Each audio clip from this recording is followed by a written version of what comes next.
Cube and cube root के बारे में आज हम लोग देखते हैं।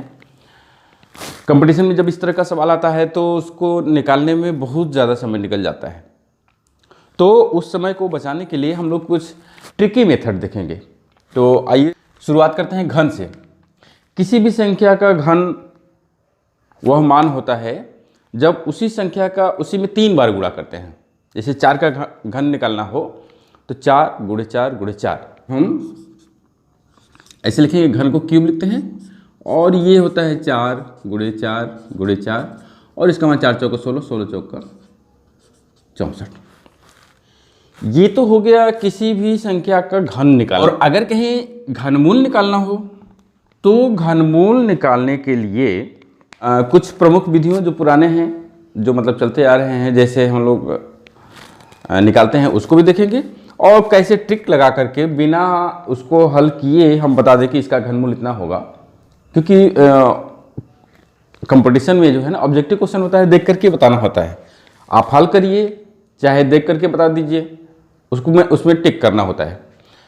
तो घनमूल निकालने के लिए एक ये चीज़ है कि हमको 0 से लेकर के 9 तक की संख्याओं का घन याद करना होगा। अच्छा होगा कि 20 तक याद हो, अच्छा होगा कि 20 तक की संख्याओं का घन याद हो, तो कम से कम इतना याद है तो कुछ तो हेल्प मिल ही जाएगा। तो 0 से 9 तक का हमारा उद्देश्य यह है कि देखिए कोई भी संख्या होती है, अगर उसका घनमूल निकालना है तो उसकी इकाई पर यही 0 से लेकर के 9 तक की ही कोई संख्या होगी। तो इसीलिए हमने कहा है कि 0 से लेकर के 9 तक इसको याद कर लीजिए, फिर उसके बाद देखते हैं। जैसे मान लीजिए 1331। देखिए क्यूब रूट को ऐसे लिखा जाता है। तो 1131 का एक तो पुराना मेथड है गुणनखंड विधि,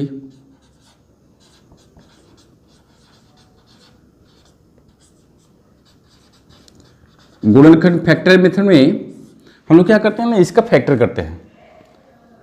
1331 का जब हम फैक्टर करेंगे तो पहले 11 से एक बार में जाएगा, 2 बचा 23, 11 दूना 22, 1 बचेगा और 1 और 11, 11 कम 11, फिर से 11 से ले जाएंगे, एक बार एक बार, फिर से 11।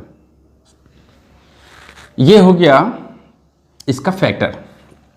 तो इसको लिखेंगे कैसे, इसको लिखेंगे 11 × 11 × 11।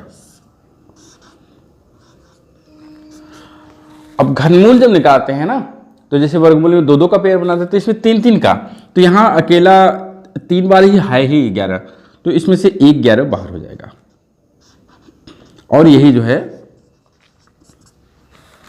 आंसर हो जाएगा। यानी 1331 का घनमूल 11 हो जाएगा। लेकिन इसको ट्रिक से कैसे लगाएंगे?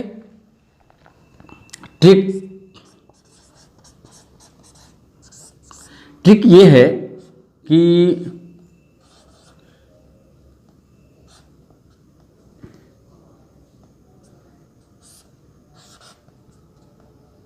इसका निकालना है। तो एक काम करिए ना, ये 3 अंक, इकाई दहाई सैकड़ा का 3 अंक एक साथ ले लीजिए और बाकी के इधर के जितने भी बचते हैं, 1 अंक 2 अंक 3 अंक जो भी है उसको अलग कर लीजिए। ठीक है, तो 3 अंकों में ये इकाई का अंक देखिए, इकाई का अंक क्या है? 1 है। अब 1 किस संख्या का घन करने पर आया था? किस संख्या का घन करने पर आया था? तो यहां पे देखेंगे तो 1 का घन करने पर आया है ना। तो इसका मतलब कि जो इसका घनमूल निकलेगा उसके इकाई के स्थान पर 1 अवश्य होगा। ठीक है, और उसके बाद ये जो 1 अंक बच रहा है, ये किस संख्या का घन करने पर आया? यहां पर हम देखेंगे कि किस संख्या का घन किए थे तो इकाई के स्थान पर 1 आया है। यहां पर ये देखेंगे हम कि किस संख्या का घन किए तो 1 या 1 से कम आया। यहाँ पे 1 है तो 1 का घन किए थे तो 1 आ गया, यहाँ पे हो गया 11, है ना। ये तो देखिए, ये तो हल कर रहे हैं, है ना, यहाँ पे हल कर रहे हैं, इसलिए समय लग रहा है कि क्या करना चाहिए, कैसे करना चाहिए। और जब प्रैक्टिस में आ जाएगा, जब हम जान जाएंगे इसके बारे में बहुत अच्छी तरह से, तो बस करेंगे कि अरे यहाँ पे तो 1 होगा, इसका भी 1 होगा। 2 सेकंड से ज़्यादा लगेगा ही नहीं। कुछ और संख्या ले लेते हैं। जैसे हमने ले लिया 15,625। इसका घनमूल निकालना है बिना हल किए, बिना देखे। तो क्या करेंगे, देखिए ये 3 अंक लेंगे। 3 अंक का इकाई का अंक क्या है, 5 है। और अब यहाँ पे हम देखेंगे कि 5 किस संख्या का घन करने पर उसके इकाई में 5 आया है। किस संख्या का घन किए तो उसके इकाई पर 5 आया है। ये जो हम बोले थे याद करना है, ये याद होना चाहिए। तो देखिए 5 किसके घन करने पर आया है, यहाँ पर है और किसी में नहीं है। तो यहाँ इसका मतलब कि इसके इकाई में तो 5 आएगा ही आएगा। अब उसके बाद ये जो 2 अंक है किस संख्या के घन के अंतर्गत आएगा। किस संख्या का घन करेंगे तो इससे ज़्यादा नहीं होना चाहिए। तो यहाँ पर हम देखें, जब 2 का घन किए तो 8, 3 का घन किए तो 27, यहाँ पर जो है 15 इनके बीच में है। तो छोटा वाला संख्या यानी कि इसको लेंगे और यह किसका घन करने पाया है, 2 का घन करने पाया है। इसका मतलब यहाँ पे क्या हो जाएगा, 2। 15,625 का घनमूल कितना हो जाएगा, 25 हो जाएगा। ठीक है, और कुछ संख्या ले लेते हैं और थोड़ा सा क्लियर हो जाएगा। ये 5 अंक हो गया, 6 अंक ले लेते हैं। संख्या ये ले लिए 3,14,432, 6 अंक का है। तो 3 अंक में 3 अंक तो इधर बांटेंगे ही, इधर कमा लीजिए, 3 अंक बचा है।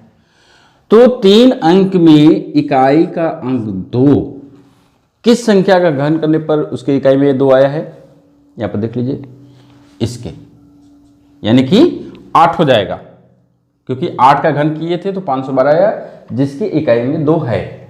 ठीक है, तो यहां पर हो गया 8। इकाई का अंक तो पता हो गया। अब हमको पता करना है इधर, ये देखिए 314 जो है, 314 किस संख्या का घन किए तो उसके अंतर्गत आया। मतलब घन करेंगे तो उससे ज़्यादा नहीं होना चाहिए उसका घन, इसके बराबर या इससे कम होना चाहिए। तो 314 देखिए, यहां पर 6 का घन किए तो 216, 7 का किए तो 343, यानी कि 314 तो इसी के अंतर्गत है ना, इन दोनों के। तो छोटी वाली संख्या यानी कि 216 लेंगे और ये 6 का घन है, तो यहां पर हो जाएगा 6, है ना। इसका घनमूल जो है 68 हो जाएगा।